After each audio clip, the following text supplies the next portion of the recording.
El último gran patriarca, Jacob, renombrado Israel, había exhalado su último aliento. El libro de Génesis, una crónica de promesas, luchas y fundaciones, se acercaba a su fin, pero quedaban cabos sueltos, la historia de una familia que debía ser sellada con el perdón. Cuando Jacob murió, José, el hijo más amado, el visir de Egipto, se echó sobre el rostro de su padre, lloró sobre él y lo besó. El luto por Jacob fue monumental. José mandó a embalsamar el cuerpo de su padre, un proceso típicamente egipcio, que tardó 40 días. Luego, los egipcios guardaron luto por Israel durante 70 días, un testimonio del profundo respeto que la nación sentía por José y su estirpe. El retorno a la promesa. El entierro de Jacob fue uno de los viajes más solemnes y grandiosos de la antigüedad.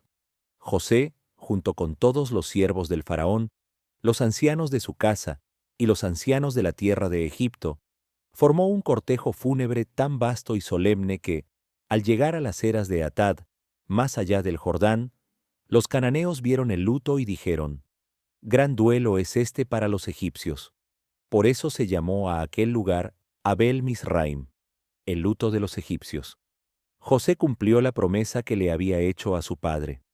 Llevó su cuerpo a la tierra de Canaán y lo sepultó en la cueva del campo de Macpela, el sepulcro que Abraham había comprado a Efrón el hitita, donde ya descansaban Sara, Abraham, Isaac y Rebeca. El padre de las 12 tribus de Israel estaba finalmente en casa, en la tierra prometida, aunque su descendencia permaneciera en la tierra de la esclavitud. La prueba final del perdón. Una vez que el deber hacia su padre fue cumplido y José regresó a Egipto, el miedo se apoderó de sus hermanos. El vínculo que los había protegido, la presencia de su padre Jacob, ya no existía. Se dijeron unos a otros: «Quizá José nos guarde rencor y quiera devolvernos todo el mal que le hicimos». Había pasado medio siglo desde que lo vendieron como esclavo, pero la culpa era una sombra que no los había abandonado. Así que enviaron un mensaje a José diciendo: «Tu padre mandó antes de morir diciendo: Así diréis a José: Te ruego que perdones la maldad de tus hermanos y su pecado, porque te hicieron mal. Por favor, perdona ahora la maldad de los siervos del Dios de tu padre». La misiva era una mezcla de súplica y manipulación, atribuyendo la petición al padre muerto, en lugar de asumir su propio arrepentimiento directo. Cuando José recibió el mensaje, lloró. Lloró porque la desconfianza de sus hermanos le dolía y porque temían que su perdón fuese condicional a la vida de su padre.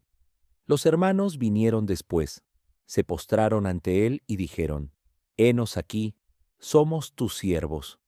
José, en uno de los momentos más hermosos y teológicamente profundos de toda la Biblia, les respondió con una serenidad absoluta: «No temáis, ¿acaso estoy yo en lugar de Dios?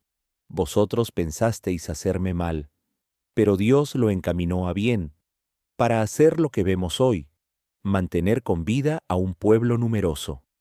Esta declaración es la conclusión moral de Génesis. No se trata de la venganza humana, sino de la providencia divina. José comprendió que su sufrimiento, su esclavitud, su encarcelamiento y su ascenso al poder no fueron accidentes, sino instrumentos en las manos de Dios para salvar a toda su familia. El perdón de José fue incondicional y divino, cimentando la unidad de las 12 tribus. Les habló al corazón y los consoló, asegurándoles su provisión y cuidado en Egipto. El juramento de los huesos. Después de estos acontecimientos, José continuó viviendo en Egipto. Vivió hasta la edad de 110 años y vio a los hijos de sus hijos hasta la tercera generación. Sintiendo cerca su propia hora, José llamó a sus hermanos y les dio su mandato final. No les dijo que permanecieran en Egipto ni que lucharan.